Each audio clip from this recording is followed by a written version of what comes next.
Halikan na sa amin ay sumama ka. Ngiti at sayang aming ambag. Tara na't manood kay Isabela. Hello mga bro, today po is Wednesday, mga alas 2 po ng madaling araw. Kakaalis lang po sa trabaho ni Papang, di po kasi pa ako makatulog kaya ito nag-bake po muna ako ng banana cake. After ko namang mag-bake, nakatulog din naman po kaagad ako.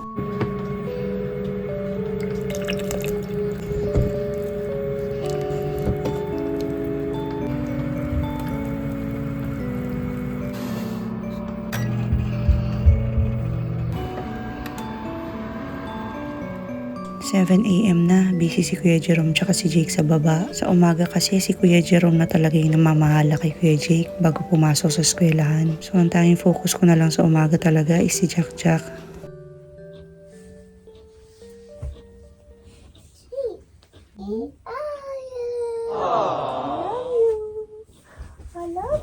After ni Kuya Jake umalis sa school, eto papunta naman kami ng park. Ipapasya lang namin saglit si Jack Jack. Pero hindi naman kami tumagal dito, mga around 30 minutes lang.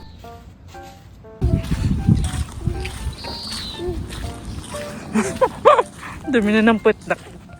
Sobrang nagpapasalamat talaga ako sa panganay ko. Hindi man ako nagkaroon ng anak ng genius. Kasi alam ko sa sarili ko, wala naman ako maipapamanang genius na brain cell sa kanya. Pero yung pinaka-ipinagpapasalamat ko, at saka yung pinaka-proud ako, napaka-responsable niyang kuya. Sobrang naaasahan ko sa bahay. Panatag yung loob ko. Kung sakali man hindi ko maabutan yung paglaki ni Kuya Jake at ni Baby Jack Jack, andyan si Kuya Jerome na mag-aalalay sa kanila. Yun bang meron pa rin katuwang si Papang kahit wala na ako sa bahay at kahit hindi na ako nila kasama. Anyways, nagdala pala ako ng extra banana cake para kay Jack Jack. Dito na to nag-breakfast sa park. After sana mag-breakfast ng batang kulit na to, didiretso sana kami sa salon para pagupitan ko siya ng buhok today. Pero napakadumi ng puwet. So umuwi muna kami ng bahay tapos binihisa namin ng short. Gusto ko kasing pagupitan today itong batang kulit na to. So samahan nyo kami maya-maya mga tito and tita bro sa first haircut ni Baby Jack Jack.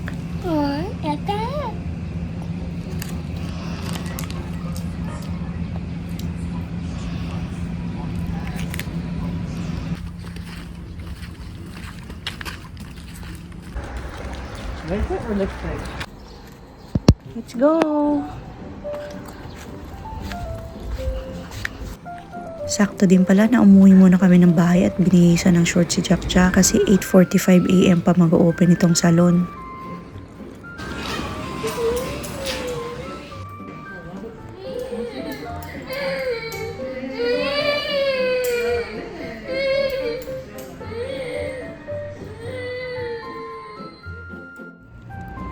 Jack! Are you mad? Are you mad? Are you mad, Jack? Yung buhok niya. Iyak na iyak yung bata habang ginugupitan kanina. Pero ayan na oh, nagupitan na ng maayos. First haircut niya today sa sa pagupitan. Hi, Pogi! Hi, Pogi! Jesus, hi, Pogi! May mga dinala palang mga potatoes si Jake from school. Mga organic na patatas yun kasi sila mismo yung nagtanim sa eskwelahan. Minsan radish, minsan kamote yung dala niya. And tabitay pala ako ng palabok today so gumawa na rin ako ng palabok. For today's menu, meron tayong palabok and ginamay. After kong magluto, pinakain ko si Jack Jack tapos si Kuya Jerome man yun na mahala sa napakaraming hugasan. A long time ago, it was a little baby tree with a berry on top. Pugi man kayo eh. After Christmas, I couldn't Pugi naman yan. bear to throw it away. Pugi naman yan. Ang gwapo naman ang baby ko. Ayan! Ang gwapo naman yan eh.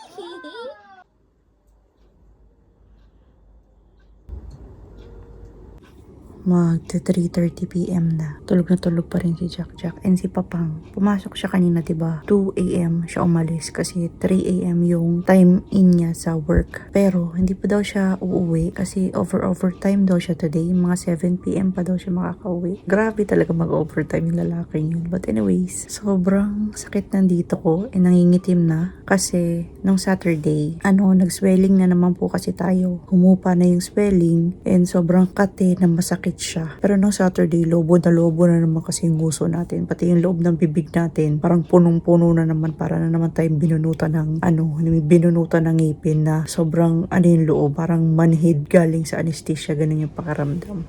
Pero ngayon, okay naman na tayo. Wala naman ng swelling. Tapos, update pala sa ating pang 5th cycle chemo. Yung mga naramdaman kong side effects, medyo mild siya. Siguro kasi, hindi nga tayo naggalaw-galaw, diba? So, today lang tayo nakapaggalaw-galaw sa kusina. Pero nung past few days, ang napansin ko, less yung aking muscle pain and joint pain, super less siya. Tapos, around Sunday na umaga, medyo makirot pa yung ulo ko, pero mild lang din siya. Tapos, until now, wala akong nararamdaman na nasakit. Tapos yung muscle pain and joint pain, bukod sa naging mild lang yung pakaramdam ko, 2 days ko lang naramdaman yung muscle pain and joint pain. Parang Saturday, Sunday lang ata. Tapos nung Monday, parang wala na. So, ganun pala talaga dapat. Dapat hindi ka talaga magkikikilos-kilos. Kasi kapag nagkikikilos-kilos ka, same tong mga nakaraang cycles ng chemo ko, sobrang sakit ng muscle pain and joint pain. Tapos, ilang araw din kasabay yung pagsakit ng ulo ko. Pero ayaw pa magsalita ng tapos kasi pang 6th day pa lang naman natin ngayon. Hindi ko alam sa mga susunod na araw kasi nag-uumpisa na naman akong magkikikilos.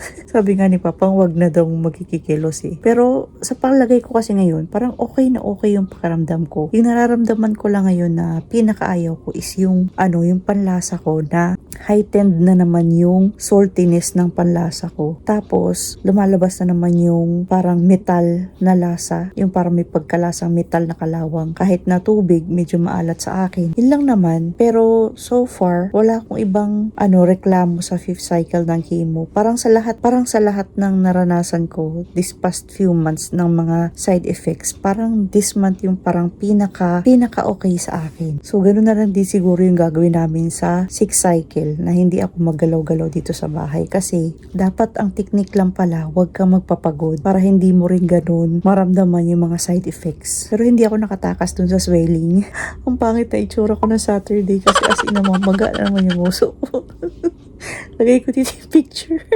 And kanina, nakapag-book na po ako ng mga hotel. Mga hindi isang hotel lang naman yung nabook ko kanina. At saka isang parang cottage. Kasi meron nga tayong papasyalan sa mga susunod na buwan. So, binook ko na yung 2 place na gusto kong puntahan namin. Kaya hindi po talaga ako bumili ng mga luxury items. Ako talagang ipunin or pagkagastusan doon sa tinabi kong pera para sa kung anong mga bagay is yung mga travel namin. Kasi nga, ang gusto ko talagang ipunin is yung mga memories ng pagpasyal-pasyal namin dito sa Japan habang buhay pa ako kasama yung mga anak ko. So ayun, kanina nabook ko na yung 2 place nga na pupuntahan namin this summer vacation. Binook ko na kasi mas mura kasi kung 1-2 months before kang magpabook sa isang hotel, mas mura kasi siya. Is this Potato City?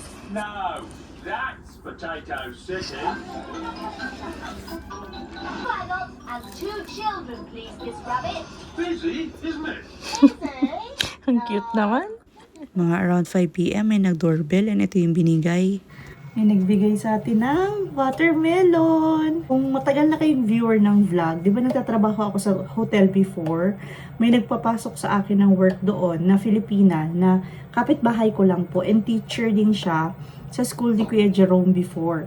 So, medyo naging close ko na rin si ate. So, si Ate Alpha yung pangalan niya. And dahil nga siya lang yung malapit na Filipina nakakilala ko dito, medyo marami kasi nagawa kong palabok kanina. So inalok ko siya. So tabi tayo daw siya ng palabok.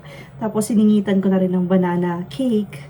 So pag si Jake yung naglabas doon, nagbigay sa kanya. Pagbalik ni kay Jake, may dala ng watermelon. Thank you so much, Ate Alpha. Thank you so much again, Ate Alpha. Labas kami dyan sa frontier kasi maaga nakauwi si Papang. Jackie! Nandiyan na Papa, Jackie. Asus! Bagong gupit kami, Papa! Bagong gupit yan, Papa! Bagong gupit yan! Bagong gupit yan, Papang! Asus! Ay, lakas hangin. Si Kuya Jake din, nagpagupit na yan. Pogi-pogi naman yan nila, oy! Asus! Asus!